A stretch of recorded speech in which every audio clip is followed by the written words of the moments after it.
Assalomu alaykum hammaga. 9-sinflarda ta'lim mavzusi bo'lib qoldi. Shunda bir ideya keldi. Sizlar qanaqa ta'lim xohlaysizlar? Maktab qanaqa bo'lsin? Shuni yozinglar dedim.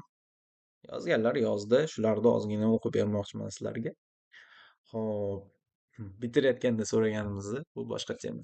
Xo'p, shunaqa yozishgan, men o'qigim keldi.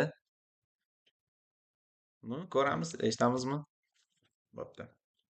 Kim yozganini anonim qoldiraman. Ular ism familiyasi bilan yozgan. Demak, boshladik. Birinchisi, ta'lim tizimi maktabda qaysi universitetga kirishiga qarab, yo'nalishiga qarab asosiy fanlarni o'rgatishini xohlardim. Va maktabni forma hal qilmaydi va forma kiymaslik kerak. Maktabda forma ta'limga aloqasi yo'q. Keyin maktabda pul yig'ishni keragi yo'q. U ham ta'limga aloqasi yo'q. Bolalarga nima yoqmayapti? Keyingisi, ta'lim tizimi o'quv markazlarida qanaqa chin ko'ngildan o'tilsa, shunaqa o'tilishi. Wow. Tabiat qo'ynida darslar bo'lishini. O'ylab ko'rish kerak buni. Asosiy fanlar bo'lishini. Agar tabiat qo'ynida darslar bo'lsa, zo'r bo'ladi. Masalan, bolalar gul ekayotganda darsdan chiqib. Men ta'lim tizimini shunday bo'lishini xohlayman. Har kuni 1 soat jismoniy tarbiya bilan shug'ullanish bolalarni sust bo'lmasligiga yordam beradi. Har kuni 1 soat jismoniy tarbiya. Va keyin ingliz tili, nemis tili, rus tili asosan o'tilishi, O'zbekiston tarixi mukammal o'rganilishi, asosan aniq fanlar o'tilishini xohlayman. Tak, menimcha deyarli hamma fanlarni yozdim. Yaxshi bola. Xo'p, keyingisi. Maktabda keraksiz fanlarni chiqarish kerak. Misol uchun o'qimayman. Qaysi fanlarligini o'qimayman. Xo'p. Bolani qanday sohani tanlashiga qarab fanlarni o'qitish kerak. Biznesmen bo'lmoqchi bo'lsa, algebra, chizmachilik va boshqa fanlarni o'qitish kerak. Keyingisi. Birinchi navbatda BSB va CSB bo'lmasligini xohlayman. Ikkinchidan 10-sinf ochilsin. 10-sinf ochilsin. Imtihonlar yengillashsin. Katta tanaffus 30 minut bo'lsin. Qo'llab-quvvatlayman. Katta tanaffus 30 minut bo'lishi kerak. Keyingisi. Xonalar ko'p bo'lsin.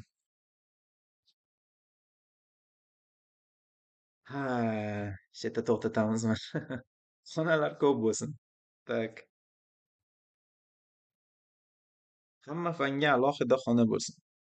Rahmat. Erkinlik berilsin, katta tanaffus uzunroq bo'lsin.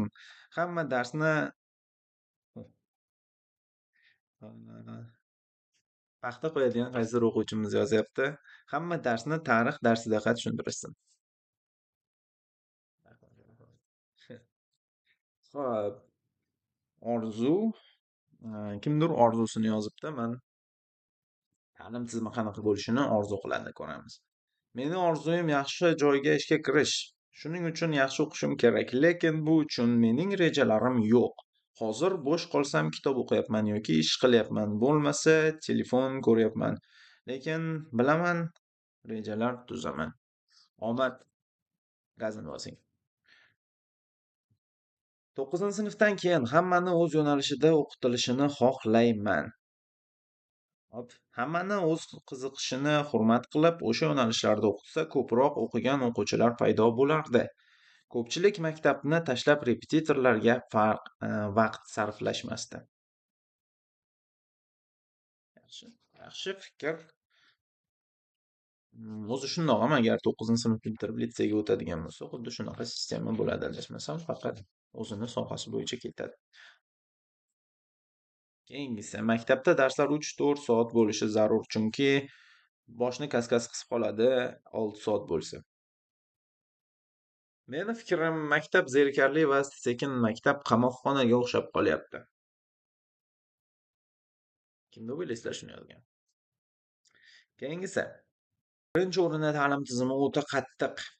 Shu tizimni o'zing bilganingcha o'qiydigan fikr bo'lishi kerak. Sabab, majburlikdan hech kim astoydil o'qimaydi va partalar joylashuvi ham o'rinsiz, ya'ni boshqacha joylashishi kerak va o'quvchilar bu muhitni ko'rib o'qishim kerak degan fikr uyg'onishi kerak. BSB va CSBlar yo'q bo'lsa ham yo'q demasdim, chunki o'tayam qiyin. Men uchun shular. Qolganlarini bilmadim. Fikrlar. Keyingisi. Bezforma bo'lishini, haftasiga 3 kun dars, kitoblarimiz maktabda tursa, darslar 9 dan boshlansa. Darslar 9 dan boshlanishi yaxshi, chunki soat 8 da уже hamma uyqusiragan, hali uyg'onmagan bo'ladi sinfni yarmi. Men ham shunga qo'shilaman. 9 dan boshlanishi kerak. Formaga qarashmasin, qolgani yaxshi. Rahmat qolgani uchun. Hop. Ta'lim qattiqqo'l, jim o'tirib, jim dars bo'lishi kerak.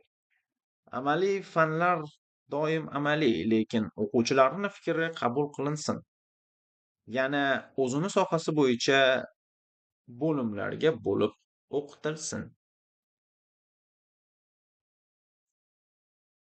Darslar qattiqroq bo'lishini xohlaydigan o'quvchilarimiz ham bor.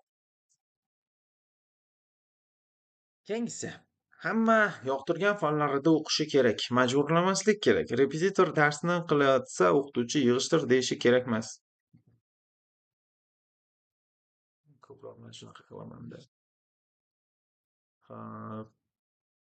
Vaqt ham beraman-ku o'qishlaringga. Har bir inson o'zi xohlagan fanlarni o'rganishini xohlayman. Chet tillarini ko'paytirishlarini, hamma fandan qo'shimcha darslar bo'lishi va sport turlari alohida fan sifatida bo'lishi va o'q otish sporti qo'shilishini xohlayman. Oho. Tanaffusni vaqti ko'paytirilsin, katta tanaffus 30 minut bo'lsin, shunda yaxshi bo'ladi. Bir kun maktab, bir kun dam. Darslar 9 dan boshlansin. Hamma xohlagancha forma kiysin. Hamma o'ziga yoqmagan fanga kirmaslik huquqiga ega bo'lsin. Kitoblar qulay, kichkina hajmda bo'lsin. Tarix kitoblari juda katta. Razmer katta. Kitoblar kattalashib, o'quvchilarning sumkasi kichrayib borayotgan zamonda yashayapmiz. Moslashish kerak mamlimizda. Kichkina bo'lsa ham yomon bo'lmasdi. Keyingisi. Ta'lim bu erkinlik, xohlagancha forma kiyish, hamma narsa o'z vaqtida bo'lishi, urush va kaltaklarsiz dars o'tish, mas'uliyatli o'qituvchilar, dars o'tish, darsni quvnoq o'tkazish, jimlik va sukut umuman shart emas. O'quvchini javoblarini va fikrini ustidan kulmaslik. Hamma darslar o'z vaqtida bo'lishini xohlardim.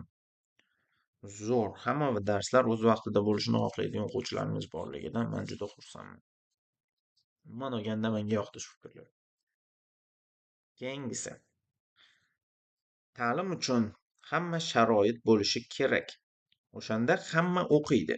Misol, hamma xonaga televizor, elektron doska va sun'iy stadion, yangi zal, oshxona va zo'r ustozlar.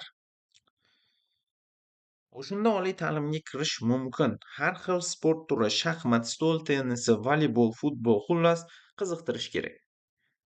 Shunda hamma o'qiydi. Infratuzilmani rivojlantirish haqidagi fikr. Zo'r. Va menimcha oxirgisi, o'quvchilar bilan suhbat o'tkazish kerak, asosan yuqori sinflar bilan. O'quvchilar oldiga qo'ygan maqsadi, nimani xohlaydi, nimaga qiziqadi. Bu narsa orqali o'quvchilarni baho orqali emas, balkim shaxsiy fikrlash orqali tushunish mumkin. Ko'p o'quvchilar to'g'ridan to'g'ri o'ziga mos yo'nalish tanlay olmaydi. Tanlagan taqdirda ham nimadan boshlashni, aynan nimani ustida ishlash kerak ekanligini bilmaydi. Faqat baholashgina hech narsani o'zgartirmaydi. Faqat baholash hech narsani o'zgartirmaydi. Shunaqa fikrlar.